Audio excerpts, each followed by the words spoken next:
इचलकरंजीमध्ये दिवसाढवळ्या घरफोडी करणाऱ्या अट्टल चोरट्यांना अखेर पोलिसांनी बेड्या ठोकल्या आहेत.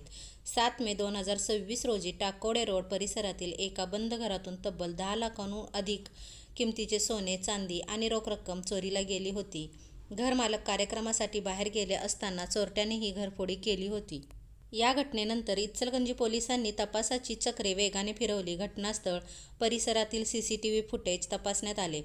तसेच गुप्त बातमीदारांकडून मिळालेल्या माहितीनुसार पोलिसांनी सराईत गुन्हेगार विनायक कुंभार आणि त्याच्या 2 साथीदार लक्ष्मीकांत लाटेकर आणि अनिल कल्याणी यांचा शोध सुरू केला. अखेर पंचगंगा नदी नाका परिसरातून तिघांनाही ताब्यात घेण्यात आले. सुरुवातीला आरोपींनी उडवाउडवीची उत्तरे दिली, मात्र पोलिसांनी कसून चौकशी केल्यानंतर त्यांनी गुन्ह्याची कबुली दिली.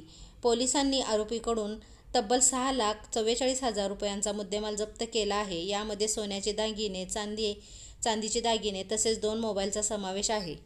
या उत्कृष्ट कारवाईबद्दल इचलकरंजी पोलीस ठाण्याचे गुन्हे शोध पथकाचे कौतुक केले जात आहे.